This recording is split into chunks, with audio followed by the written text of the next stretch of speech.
be in the swamp. He needed to have on a dashiki. I knew the guy had nothing. He didn't even have a ceremony planned.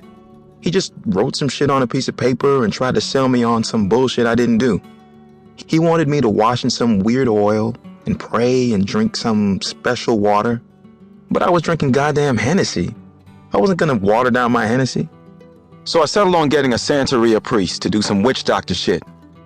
We went to the courthouse one night with a pigeon and an egg. I dropped the egg on the ground as the bird was released and I yelled, "We're free!" A few days later, I put on my gray pinstripe suit and went to court. After the verdict had been delivered, my defense team had put together a pre-sentence memorandum on my behalf. It was an impressive document.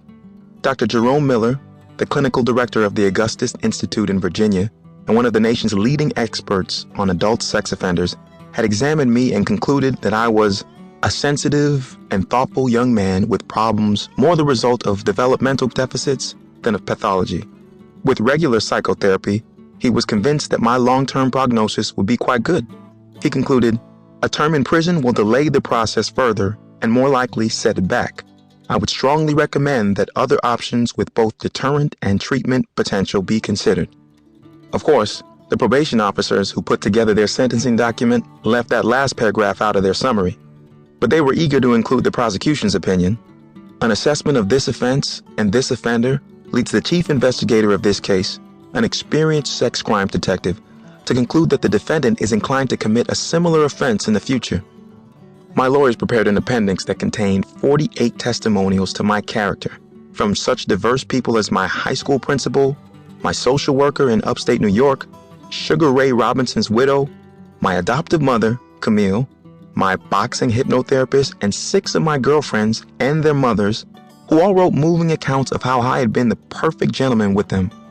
One of my first girlfriends from Catskill even wrote the judge, "I waited 3 years before having sexual intercourse with Mr. Tyson, and not once did he force me into anything. That is the reason I love him, because he loves and respects women." But of course, Don, being Don, he had to go and overdo it. King had the Reverend William F. Crockett, the imperial first ceremonial master of the ancient Egyptian Arabic order Nobles Mystic Shrine of North and South America, write a letter on my behalf. The Reverend wrote, "I beseech you to spare him incarceration.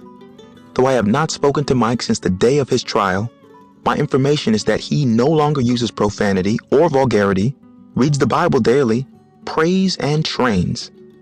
Of course, that was all bullshit. He didn't even know me. Then there was Don's personal heartfelt letter to the judge. You would have thought that I had come up with a cure for cancer, had a plan for peace in the Middle East, and nursed sick kittens back to health. He talked about my work with the Make-A-Wish Foundation, visiting with sick kids. He informed Judge Gidford that every Thanksgiving, we gave away 40,000 turkeys to the needy and the hungry.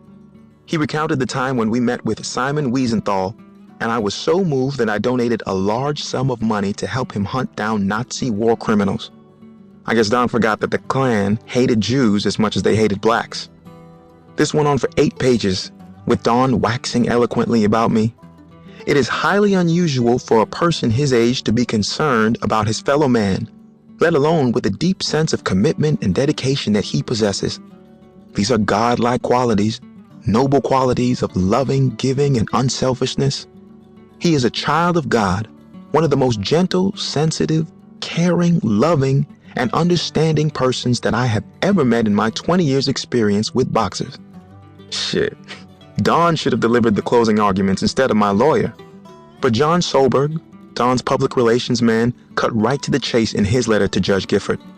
"Mike Tyson is not a scumbag," he wrote. "I might not have been a scumbag, but I was an arrogant prick. I was so arrogant in the courtroom during the trial that there was no way they were going to give me a break. Even in my moment of doom, I was not a humble person.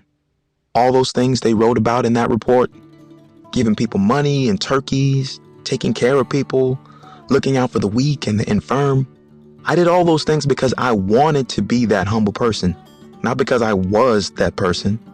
I wanted so desperately to be humble, but there wasn't a humble bone in my body.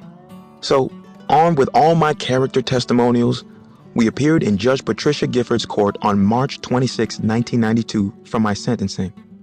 Witnesses were permitted, and Vince Fuller began the process.